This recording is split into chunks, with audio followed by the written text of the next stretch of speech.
Hello, everybody, and welcome to Tempcast. Joining me this week are Eric. Hey, what's going on? And Jordan. Hey, what's going on? Alright, so right off the bat, I need to acknowledge that I'm not the regular host of this show. Our intrepid leader, AlanJohn, was not able to join us this week, and I need to apologize immediately just because, for anyone who doesn't know, he does all the editing and mixing and mastering and all that on this show and makes us sound a lot more professional than we really are. So the production quality is not really going to be up to snuff this week, and I'm sorry for that. Yeah, and because AlanJohn's the one who usually puts the waveforms on the YouTube video, and none of us really have any idea how to do it, I'm just going to throw a still image up there this week. We should be back to normal next week, but this is going to be a more, casual episode. But it's still going to be good, and we're glad that you're here to listen, so thanks. We really wanted to get something out, mainly because I'm still deep in lockdown, and the best chance I have at conversation is telling people they need to talk to me for an hour a week for work. So, speaking of people being trapped inside and not being able to see their loved ones, Cyberpunk got delayed another 3 weeks. Yay! Which means another 3 weeks of crunch for all the developers on that. I think basically what happened was one dude finished his work and went outside and saw his shadow, and that meant another 3 weeks of crunch for the rest of the studio. CD Projekt Red just works on Groundhog Day logic now, but not the movie, the actual holiday. Yeah, I assumed they were all groundhogs.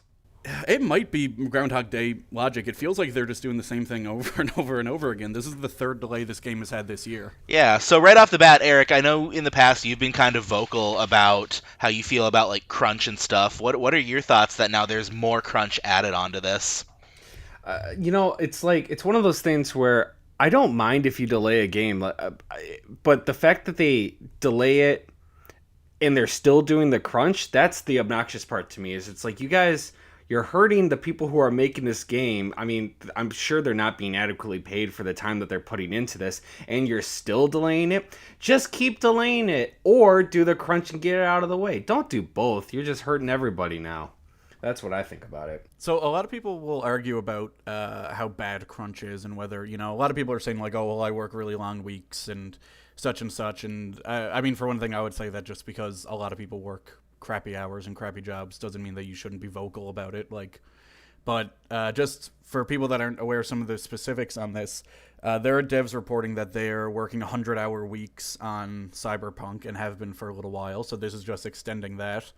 And a facial animator who worked on The Witcher 3 mentioned that she was paid $430 a month while for working full-time on The Witcher 3 in 2014, which is about minimum wage in Poland. It was less than her monthly rent. She was pretty much completely supported by her husband at that point, so... And granted, that was 6 years ago, but it's not, there's not necessarily a lot of reason to think that CD Projekt Red is any different now than they were back then. Right. Well, I mean, we all know that success and more money just brings out the best in people. So if that's how they were before The Witcher 3, which was... I don't think you can really argue Witcher 3 has been CD Projekt Red's biggest game up to this point, and best received game up to this point. So clearly... the success wouldn't go to their head, and they would absolutely turn that around and start treating people better. Yeah, of course. Exactly. I mean, so the CEO recently passed $1 billion in his own personal wealth, and I think that's usually the point in people's lives where they become very magnanimous and generous, and, they start giving it all away and looking out for the little guy. Yeah, I mean, just look at Jeff Bezos. Yeah, of course. Wait a second.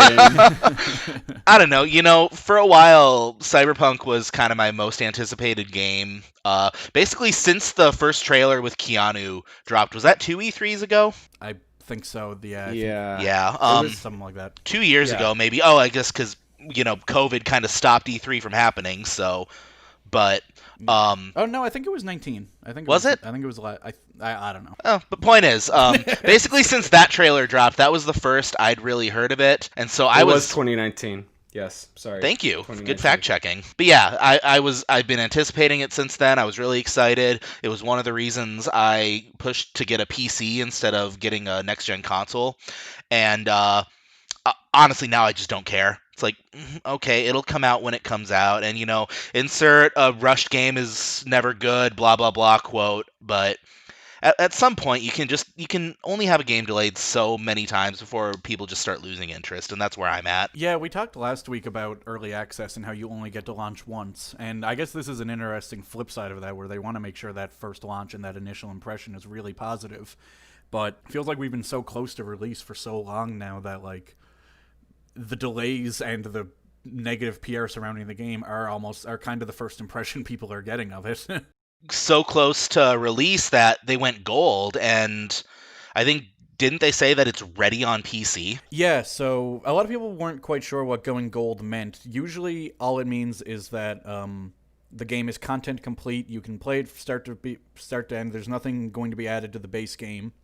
And traditionally that's when they start printing the discs for physical release. So what happened here is this additional 3 weeks of development was set aside for just squashing more bugs. And, well, they said it's ready to play on PC, Stadia, and the backwards compatible versions on next-gen consoles. They say they're all fine and perfectly ready and could be released. But the way it plays on Xbox One and PS4 still needs a little bit more optimization.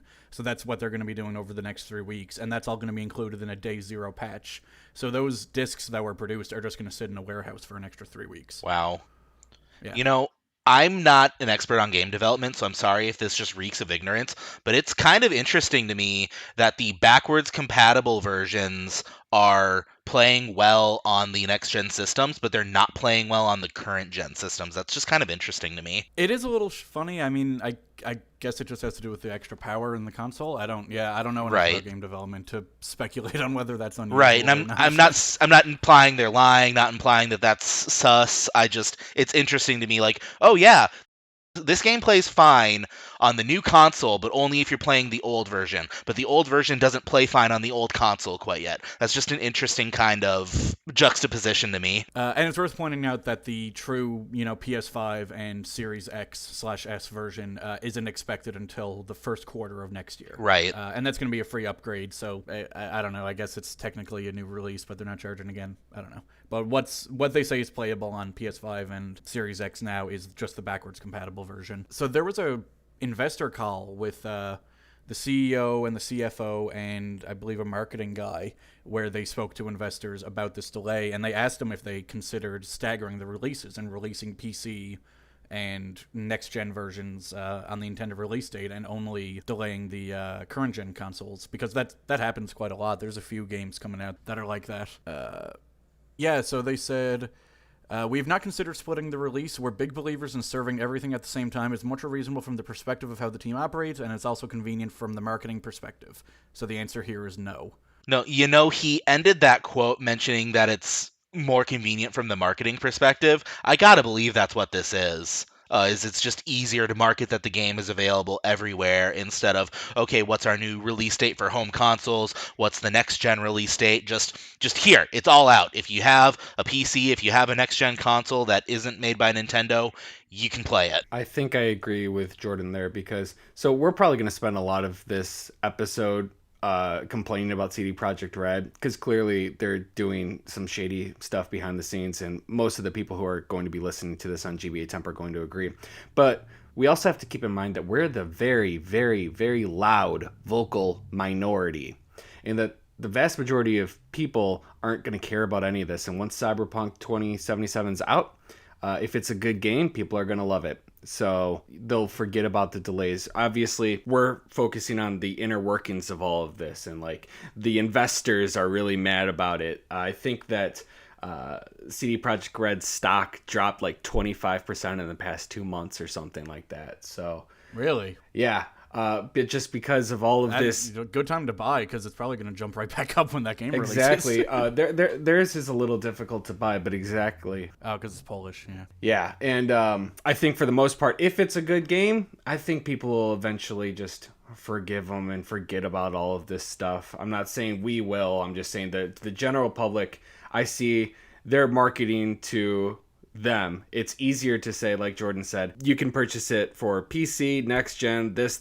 Fuck you, Nintendo. But everybody else, Right. you can handle it. Yeah. And you brought up a good point, Eric. We're looking at this through the lens of games journalism and people who write game reviews. So we're kind of looking into this a lot more than your average consumer is going to look into it. My roommate likely doesn't know any of this is going on and probably doesn't care. He just cares about, oh, the game's out, maybe I'll play it now. And I mentioned that I'm at the point where I just kind of don't care as far as anticipation for the game. That doesn't mean I'm not going to play it. I'm going to play it and I'm probably going to like it, but I'm no longer actively anticipating it. I just, when it's out, it's going to be out. I'll follow it because I work for GBA Temp, but I'm not going to make an active effort to keep up with it otherwise. So kind of going back to what you said about how, Eric, what you said about how they don't really need to worry about the general public knowing about this and it won't necessarily affect sales.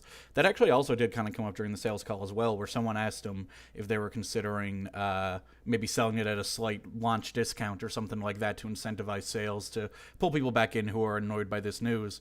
And the response was, they said, we have a premium title that's coveted by the players, and we don't need to offer any extra incentives. I think everybody who is going to be working on selling this game in retail and on digital platforms is going to be happy with what the game can make once it starts selling.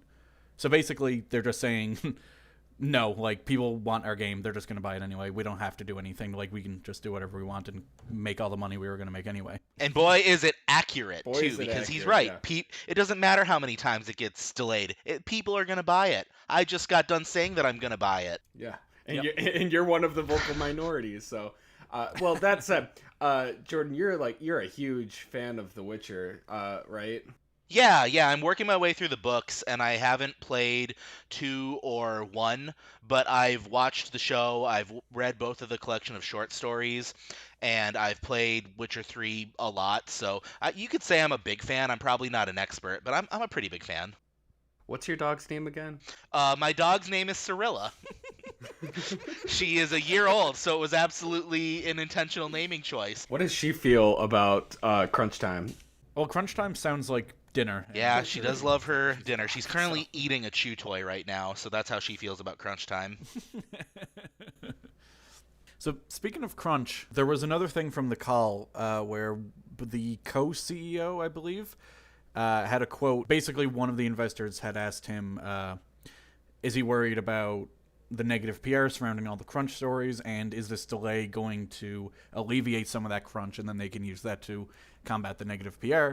And he said, regarding crunch, actually, it's not that bad and never was. Of course, it's a story that has been picked up by the media, and some people have been crunching heavily, but a large part of the team is not crunching at all since they have finished their work. It's mostly about Q&A and engineers, programmers, but it's not that heavy, of course. It'll be extended a bit, but we have feedback from the team. They're happy about the extra 3 weeks, so we don't see any threats regarding crunch. Which is kind of a weird statement, because he basically starts off by saying that crunch isn't happening that bad right now. In fact, it never was. It's only QA and engineers and programmers, which is it sounds like a lot of people. And then he says, also, they're not crunching, but they are happy about the extra 3 weeks. So even if they were crunching, they'd be thrilled about it. They'd be so excited. That is legal speak right there. That is something that I would say if I was defending somebody. It's like, look, my client didn't murder that person. But if he did, it was in self-defense. I would like it on record that Eric believes crunch time on a video game is the equivalent to murder. That's his informed legal opinion. Yeah. But I like how he says, listen, it's just Q&A and engineers and programmers and it's like who else? Don't the worry, facial animators, they got their $450 a month and they're done now. Yeah, the CEO's not doing it. Yeah, the facial animators, they're already paid. In fact, we laid them off. So for the record, he later released an internal company memo apologizing for those comments. That was leaked to Jason Schreier of Bloomberg, who's been talking about this story a lot. I won't read that whole thing because it's a lot of corporate, just flowery nonsense where he talks about how he didn't mean to do it, but he did anyway, and he feels bad, and oops, my bad, I'm sorry. It's something that was absolutely drafted by their HR, PR company and not himself. He just signed his name at the bottom. Likely, yeah. In fact, there's a part that sounds especially just purple prosy and meaningless to me, where he says, it's the last bit of the statement before he says, or memo, I guess. He says, I always was and am still proud of the heart and soul you put into what you do every day. Yep, that's CEO HR talk. Yeah, it sounds like it was written by Hallmark. Yeah. And the fact that it was an internal memo that probably wasn't even supposed to leak, it's like, oh, guys, I didn't really mean it. Like, you guys are cool, you know? Steven, do you think the delays are over? You think it's going to get delayed again? They talk about that a little bit. It's actually kind of funny reading the transcript. I read you can see it. It's on their website. I'm sure it's not on the front page. It's somewhere on their website. I got a link to it through a Rock, Paper, Shotgun article. But when you read the whole transcript, a couple of investors, they always phrase it differently. But like four different times he gets asked, like, but it's seriously coming out the 10th, right? Like, you're not going to delay again. And you can see his confidence kind of wanes a little bit every time he answers it. So the first time he answers it, he says, our confidence now is even greater than before. We have the game and can play it. I don't know how best to explain it, but the confidence is there. We're glad to have more time and believe this is the right move. And then a few questions later, another investor brings it up, and he says, we feel, well, maybe not comfortable, and then it notes that he chuckles, but confident and are releasing on the 10th. So they're not comfortable, but they're still confident. The confidence is greater than ever before, but they're not comfortable. And then the last time someone asks him, and he says something similar. I can try and find that quote, but I don't have it here right now. And basically the guy is like, so what you're saying is it's definitely coming out the 10th. And he responds, that's more or less what I'm saying, I guess. Yeah. Nice. That's near the end of the call. It's not the most assuring statement. Now, I will say, reading through the call, I don't think they will delay again, but, I mean, I don't know, maybe that's wishful thinking on my part, but something they talk about a lot are whether or not this will impact all of their revenue being moved into 2021, or how much of their revenue it'll move. And they spend a lot of time ensuring investors that while a decent part of it is going to move to 2021, they're still going to be making a lot of money. And so I don't think they would delay again, because that would push pretty much all of their revenue into 2021. And not to mention, they also want the Christmas bump, and I imagine they probably want all of the, Game of the Year accolades they're going to get that they can throw on trailers and marketing and stuff like that. So, like, if I had to put money on it, I would say probably not they'll delay again, but I mean, who knows? No one expected it to happen after they went gold. So even one of the investors points that out. He's like, it's really unusual for a game to get delayed after going gold. Like, what do you guys ask? Like, what are you doing? Now, are you confident enough to make a tweet saying that you can confirm that this date is solid? Because if you tweeted that, I would have no choice but to believe you, especially if you did it twice. Yeah, that's also what we're talking about. On October 6th, the Cyberpunk 2077 official Twitter account tweeted out, "No more delays are happening," in response to a tweet asking them whether it would be delayed again, basically. And then the day before it got delayed again, a guy tweeted them and said, "Hey, I'm going to book off November 19th, a week from work. I want to really dig into this game. Before I do so, please tell me, is it getting delayed again?" And they responded, "Full confirmation." And then the day after, they tweeted, "Whoops." Hopefully that guy can get his vacation time back. God, I hope so.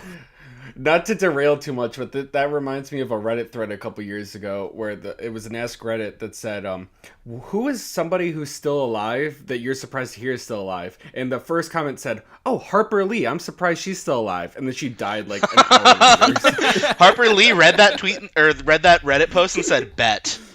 Yeah, and he did an edit to it like, "Oh, shit." No, she read it and she went, "Whoa, I'm still alive." The sheer shock of her life gave her a heart attack.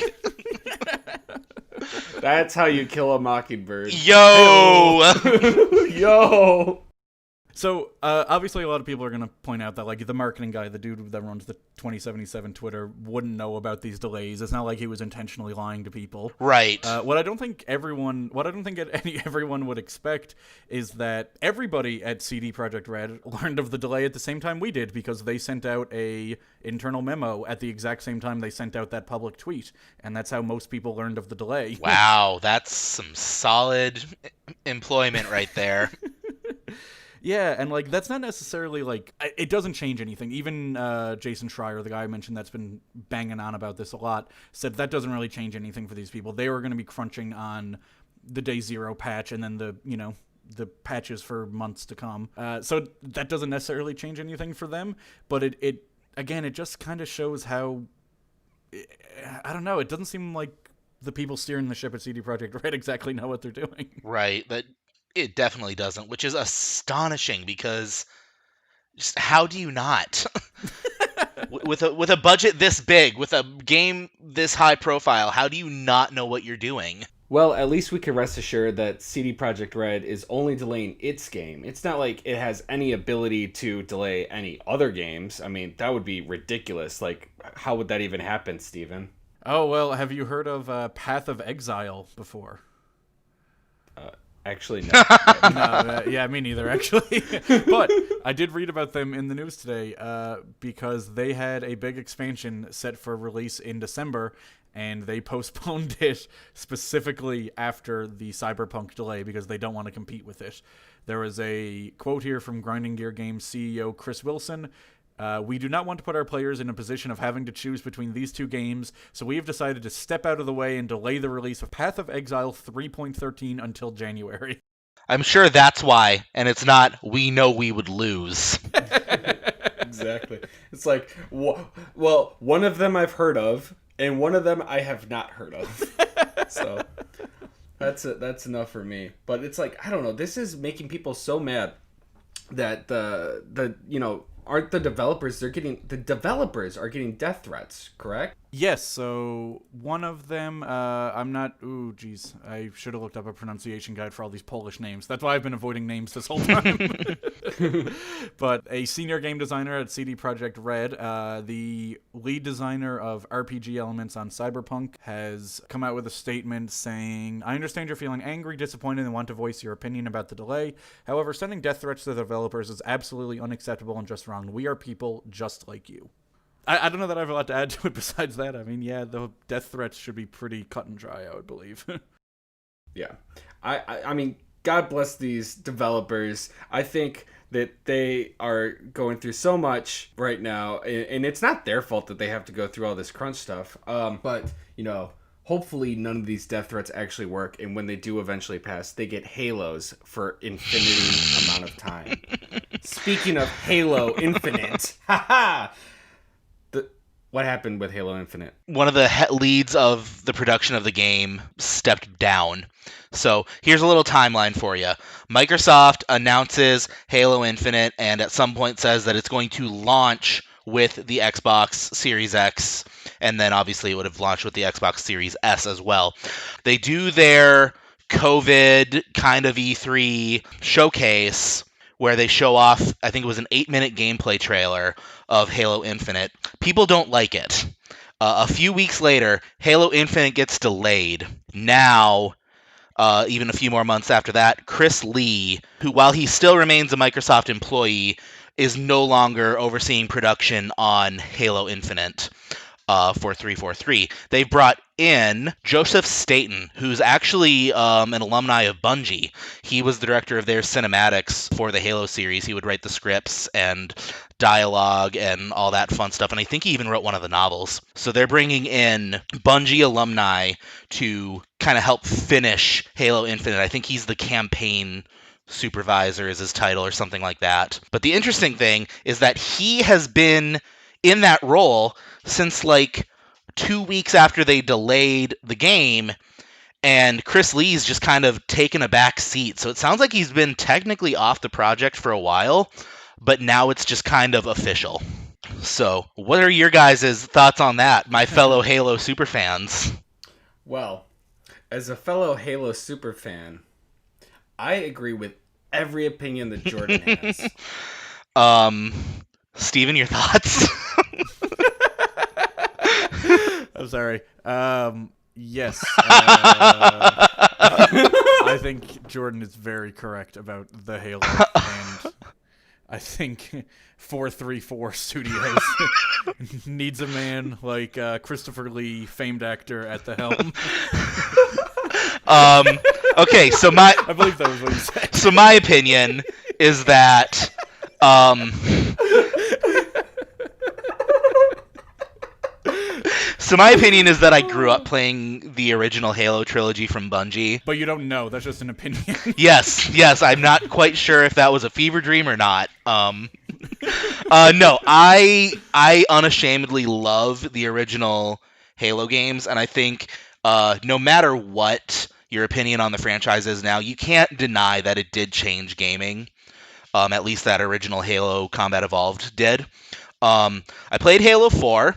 I liked it. It wasn't great, but I liked it. I played a little bit of Halo 5 when I had Game Pass, and I eventually just never got back into it. So aside from the Master Chief Collection, I haven't been super impressed with 343. So to see that they're bringing in such a key player and lore master from Bungie's days kind of gives me hope for Halo Infinite, actually. I couldn't even tell you what the story of 343's Halo is beyond Halo 4 just because I haven't kept up with it because I stopped caring. But hopefully Joseph Staten is able to take whatever 343's done and either give it that same treatment that he gave the original Halo trilogy to kind of make that better, or even maybe link it in together, because they're back on a Halo in Halo Infinite. They are back on one of the Halos.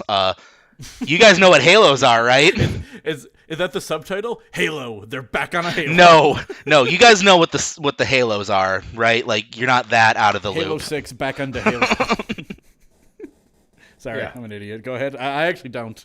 Oh, so the Halos were super weapons that were designed to commit mass murder, basically, like extinction level events. And they also had the entire climates on their surfaces. And I guess I have no proof. So I know for sure Halo 4 didn't have any Halos, and I guess I can't speak to Halo 5. I'm assuming it didn't, but they might have. But Halo Infinite, it has been confirmed, like, yeah, Halos are back. The namesake of the franchise is returning. So that's kind of interesting alone right there, like, because part of the whole plot of Halo 3 was the UNSC was thought to have destroyed all the Halos through the course of that game through the Ark, which is another super weapon in space.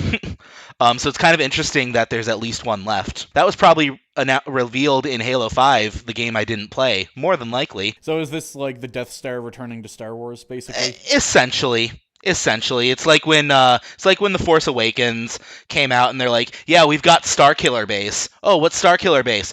Oh, it's the Death Star. It's like that. It's a really big. It's like that, except it would have been, oh, we've got the Death Star. Like, what? We blew that up. And they're like, yup, you sure did. I'm sure there's a story reason for it, either that I just don't know yet, or that will be revealed through the course of the game, because there's really no plot details known about Halo Infinite right now. It's mostly just what we've seen from the gameplay and the promise of a more open world type campaign, but it will still have a linear story that you can follow, because when I think Halo, I think open world campaign. Yeah, exactly. Yeah. That does sound a little... I mean, well, I don't want to come down on them for trying new things. I mean, but if they haven't been able to capture the original Halo fans, it is a little odd to see them try and shake up the formula again, you know? Like, you think they would want to kind of reassure the diehards that, like, we understand Halo, we can do a traditional linear Halo story. Before then, they say, let's change it up, let's make it open world, let's do such and such. Right, absolutely. I'm with you there. Has there been much fan reaction to, like, I don't think there hasn't been a demo or a beta or anything. Yeah, no but demo like, or beta that's been released yet. Just that 8-minute gameplay trailer, which I'm sure you saw. People were not, at least on GBA Temp, people were not thrilled with that. What was it specifically? Were they, like, actively against things, or did it just look like more of the same? I think a lot of what I saw were people complaining that it didn't really look next gen, which that's kind of a hard judgment to make. I thought it looked fine, but I'm also not the biggest critic of visuals in games. I don't need the 100% best visuals ever, you know, as long as the game's fun, I'm pretty okay with it. Gameplay over graphics. Yeah, I saw a lot of complaints about graphics. I think there might have been some gameplay complaints too, but I'd have to dig up the showcase live reaction thread from GBA Temp to see for sure, which I really don't want to dig up. There's been a lot of people leaving 343, or at least leaving that project, isn't it? Because you might have mentioned this, I can't remember. I wasn't listening. Tim Longo. I did not mention that. I pretty much just kind of recapped the Chris Lee event in as best as I could. Yeah, Tim Longo left in August 2019. He was the creative director. Okay. Whereas Chris Lee was, what was he, just the project director? Yeah, I think he was the project director, supervisor, one of those things. Yeah, and then one of the executive producers, Mary Olson, moved to the role of lead producer of the campaign team. Because I believe that's another thing. There's rumors that they're going to be releasing the campaign and the multiplayer separately, almost like Call of Duty has recently. Yeah. Is that... I've heard of that rumor. I guess I haven't heard one way or the other if it's going to be for sure or not, but I did definitely hear that rumor, and honestly, I think that'd be kind of smart, if I'm being honest, especially with the success that Warzone has had. I'd hope that Halo Infinite multiplayer wouldn't take up 90 gigabytes of storage on my hard drive. But, I mean, yeah, if you could play Halo's multiplayer for free, and then you're just essentially paying for the campaign and maybe some extra cosmetic type stuff that you can get for multiplayer only if you played the campaign. I guess it'd have to be a hell of a campaign to justify $60 for that, but I think it would be a good call. Well, the rumor I read was that they were releasing them separately, not necessarily that it would be free to play. Like it might be two separate releases at $30 each, or $35 maybe. I guess where $70 is looking like the new price now. I don't know. Right. Could also be a full price game, and then they just put the multiplayer on later, like Rockstar did with GTA 5. Yeah. Although, yeah, it could be that, I guess. Yeah, I would be really surprised to see them do that because, the multiplayer for Halo is such a bigger part of it than for GTA. Oh, absolutely. You're right, that could be where they're going. Well, I mean, you say that, but GTA 5 multiplayer is Rockstar's big moneymaker lately, so... Yeah, you're right. In fact, I don't know, is there even plans for GTA 6 right now, or are they just pumping out GTA 5 content for online because it makes the money? There's no GTA 6. There is a third version of GTA 5. Yep, I did see that it's going to be coming to the next-gen consoles, which is just, at this point, why? GTA 5 is becoming Resident Evil 4 and Skyrim. It was so ballsy. Can't wait to play it on a calculator. For when the PS5 was basically revealed in the first game that they show, and you're like, oh my god, Rockstar, yeah! Oh. Yeah, you're like... Oh, come on. Oh. That was an odd choice. Oh. That was just so... That made me so mad, but then I just started cracking up. It's ridiculous. It's really funny. Like, it's just... Yeah. I was going to say, we got a little sidetracked earlier. Let's go back to Cyberpunk. No, sorry. Tim Longo, the creative director, left in August 2019, and executive producer Mary Olson moved to lead producer on the campaign team, and then she left in October of 2019. And after the creative director left, 343 released a statement saying that the overall creative vision and production of the game remains led by Chris Lee, studio head of Halo Infinite. Not anymore. Not anymore. And then that was only in August of 2019. And then after that producer left, Mary Olson, the community manager released a statement saying there is no creative dilemma inside the studio and there's no writing on the walls. Which, I mean, it doesn't sound like he was explicitly asked that. It was on a Reddit post. I'll double check exactly, but no, I'm looking at his post here. He was not asked, hey, is there a lot of turmoil in there? He just posted it on the Reddit thread about them leaving and was like, no, don't worry, guys. There's no internal turmoil here. Which is kind of a weird thing to bring up out of nowhere. Am I wrong? That's pretty suspect to just say it out of nowhere. Yeah, I mean, I guess, people are going to assume that after a few people leave right in a row, but it is...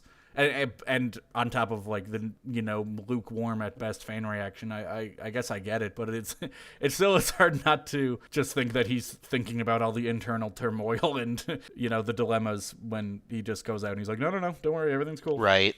Yeah, so we'll see how Halo Infinite goes. It still doesn't have a release date. It's just 2021. Yep, and that's something I was going to bring up too, is it's still just kind of in limbo right now. At least if they're going to delay their game, they're doing it while it's in limbo and not while it's gold.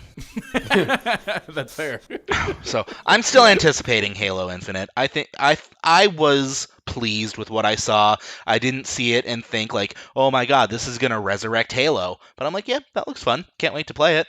I wish that they were a little more direct with the actual release date. But just a little. Like Nintendo. Nintendo is pretty direct, but in a little way. Hey, have you guys seen the recent Nintendo Direct Mini? Was that one of you, or was that the dog that went, ah? I'm always so proud of myself with this. I imagine you doing finger guns every single time you finish a segue. I'm like, yeah. Nintendo did a Direct Mini this month in October. They revealed some pretty cool stuff. It was one of their partner showcases, so it's all third party, nothing from Nintendo directly. So it was more like Nintendo Indirect Mini. Hey-o. I'm so funny. So yeah. Dude, you're on fire today. So this Direct actually did showcase a lot of cool, games, third-party games, such as the No More Heroes Switch ports, which is pretty cool. And Story of Seasons actually looks really fun to me. I don't know what you guys feel about it. What else did they have? Bravely Default 2? Well, let's talk about them as we go through instead of listing. Oh, okay, yeah. Do you guys have much experience with Story of Seasons? Well, for anyone who doesn't know, Story of Seasons is essentially Harvest Moon, which was big on the Super Nintendo N64, GBA, and DS. I don't 100% know the details, but there's some licensing issue where the people that localized it into America changed the name from Story of Seasons to Harvest Moon, and then a different company got the license to start importing those games from Japan, but they don't have license to the Harvest Moon name, so now they call them Story of Seasons, but it is the same series.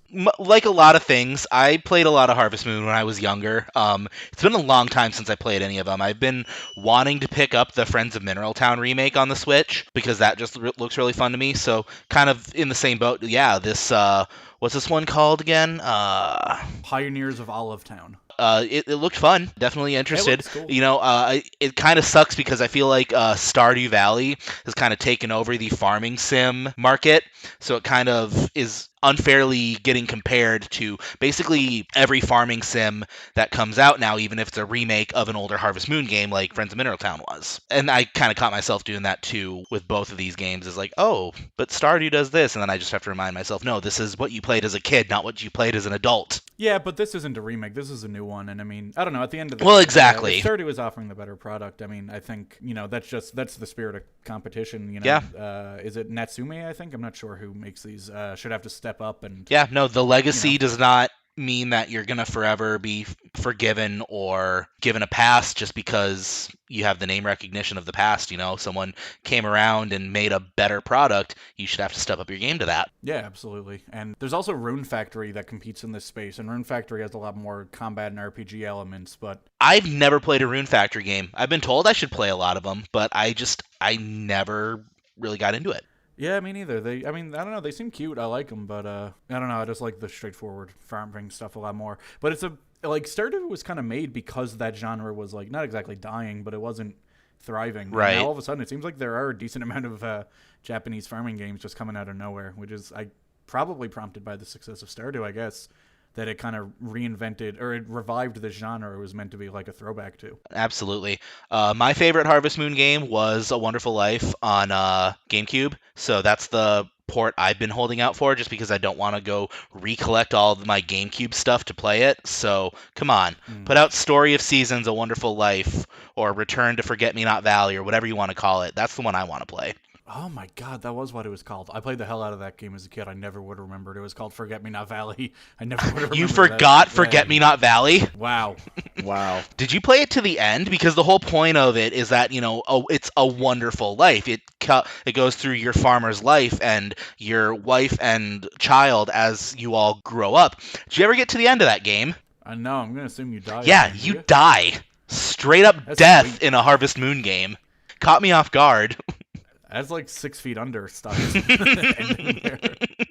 Unlike Stardew, where you can get to like year 100 and everyone's just their same immortal, ageless forms. So there's also No More Heroes that Eric mentioned. Have you guys played any of the No More Heroes games? I have not, but I've always been interested. So now that they're on the Switch and very convenient for me to play, I probably will. Yeah, I heard really great things about them.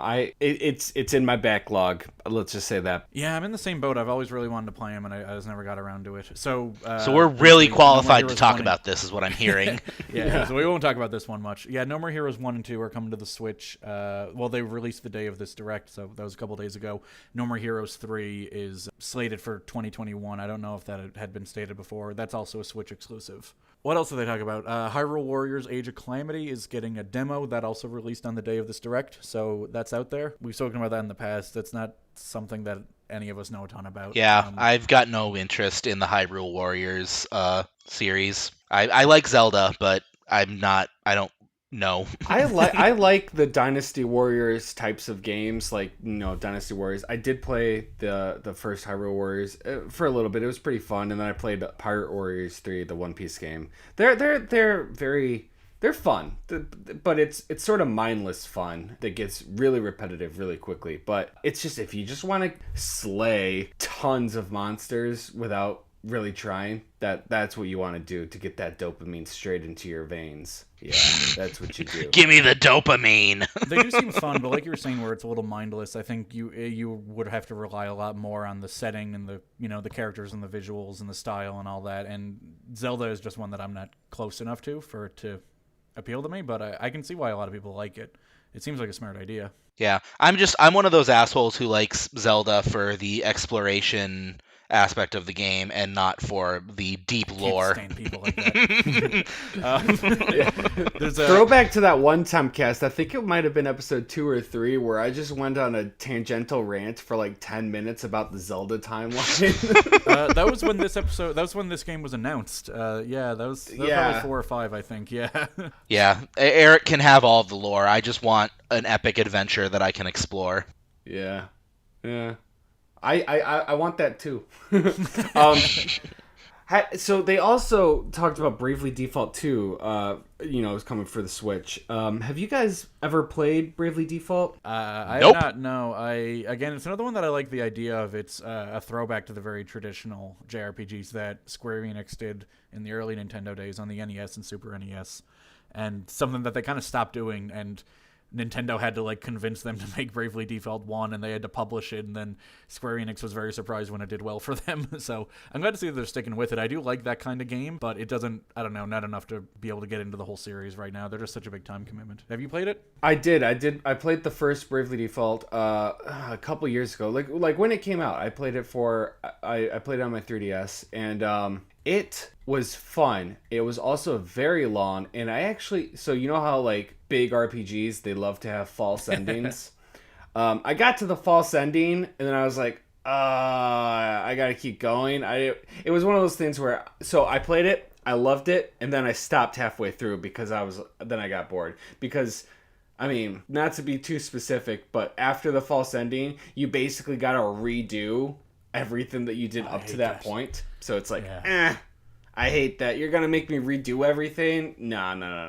Not gonna happen, fam. But it was pretty fun, and I feel like I should go back to it at some point just because I don't like not finishing games. But hey, it was on a Nintendo console, so there were no trophies or achievements for me to get. So I had no reason to keep going through the end. Speaking of Nintendo consoles, I think the big surprise of the Direct is that Hitman is coming to the Switch. Hitman 3. Yes, sir. Hitman That's 3. insane to me that a Hitman game is going to be on a Nintendo console. Well, specifically what's really interesting about this one is that it's a cloud version. Right. So what's happening essentially is you need to stream the game from, I don't know where exactly, some server somewhere, and it'll play depending on how good your internet connection is, because the Switch just can't run Hitman. Control, the game by, I don't know, I can't remember who makes that. Doesn't matter. Yeah, but so Control and Hitman are both getting cloud versions because those are games that just can't run on a Switch natively. I still think that's really cool that they're doing that. Oh, definitely. So that, you can play games that the Switch can't play by itself by streaming them. I mean, see, I say that oh, guys, Google Stadia is so freaking cool, but it's but you're not gonna. I don't know. I think it's cool that this is an option if you have the Well, internet. Dave Bowser's not going on Twitter telling Twitch streamers they should be paying them. I mean, Dave Bowser, it'd be weird if he did it because he's not. Are you thinking of Doug Bowser? Doug Bowser, thank you. Dave Bowser is the other Doug Bowser's alcoholic cousin that lives down by the docks. I knew it was D-name Bowser, okay? Give me that much credit. It certainly wasn't Gary Bowser. He doesn't have access to Twitter anymore.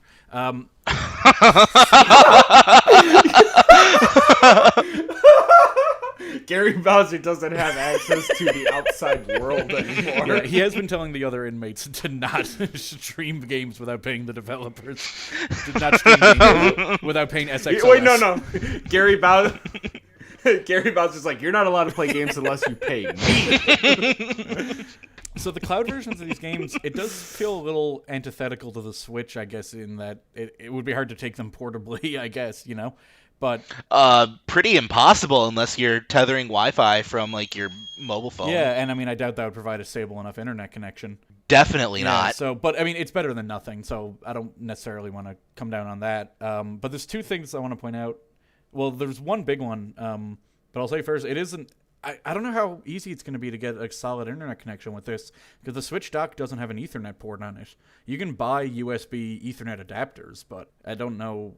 It's a real like screw around to get this working. It seems like, right? I don't really go online with my Switch. I never realized it doesn't have an Ethernet port. No, there's no Ethernet port. There's two USBs on the side, and that's it. That's crazy. Well, and an extra USB on the back, and the HDMI and AC. But yeah, there's no Ethernet Right. anywhere. Yeah, and like I said, you can buy USB Ethernet adapters, but like again, that's it. Just such a weird little screw around you have to go through.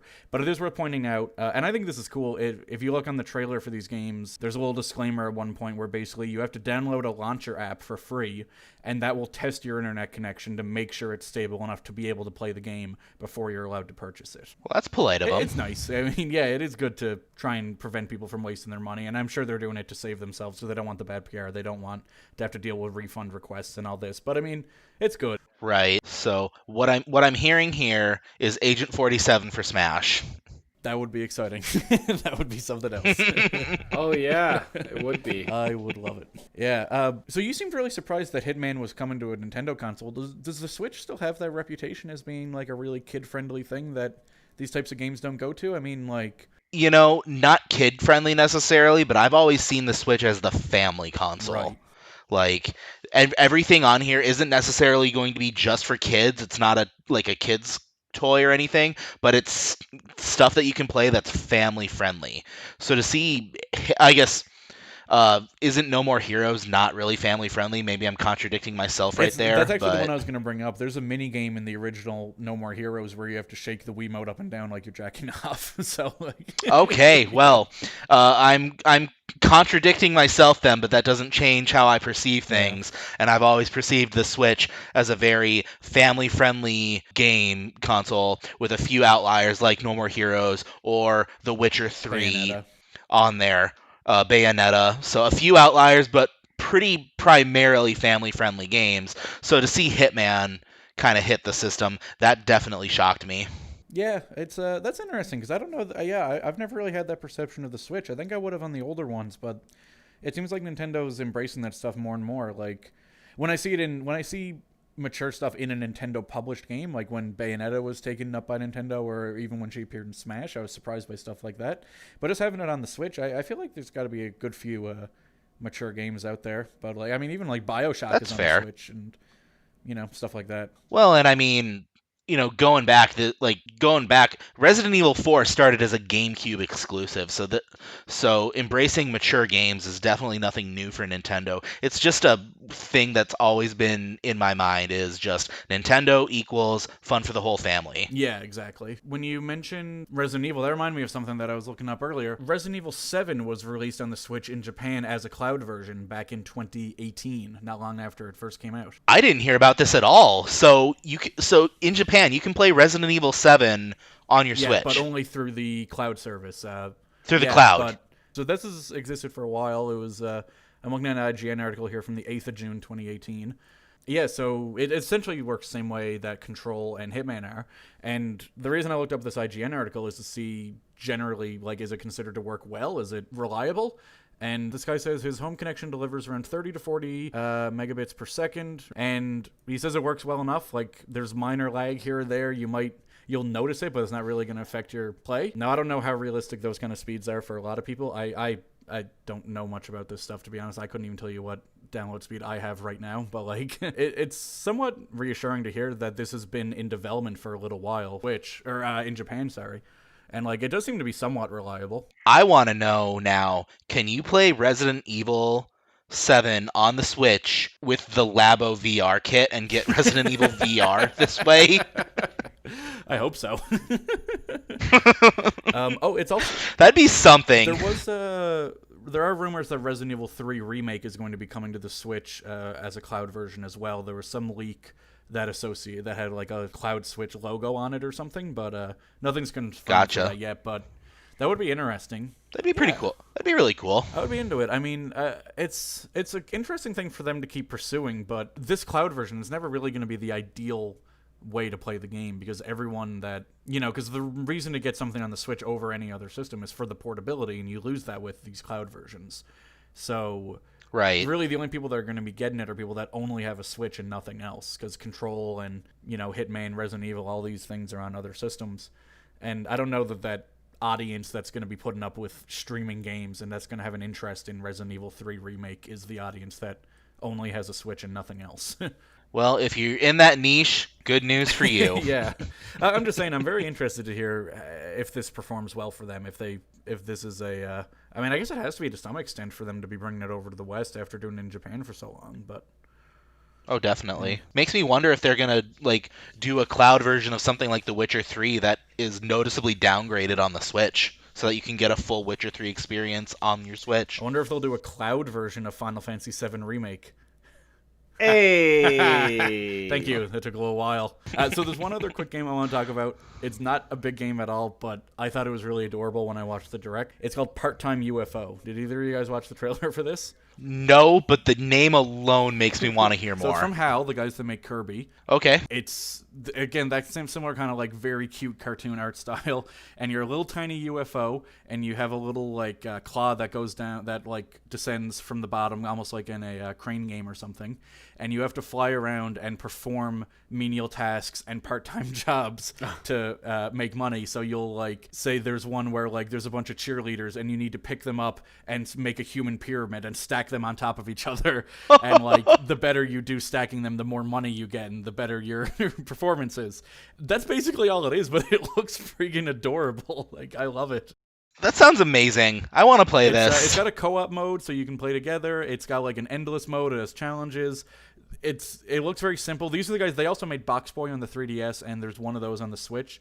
This looks very much in the vein of Box Boy. Just very simple, adorable art style. A bunch of little puzzles thrown at you. It takes one or two small mechanics and just twists them and turns them and sort of just wrings everything out of them that it can. I love Box Boy, and this kind of looks like a continuation of that with a different type of core mechanic for the puzzles. So that looks really cute and awesome, and I think everyone should get that, even though I haven't played it myself. Oh, I'm definitely interested. It's worth looking. Look up the trailer for Part-Time UFO. Well, guys, this has been fun.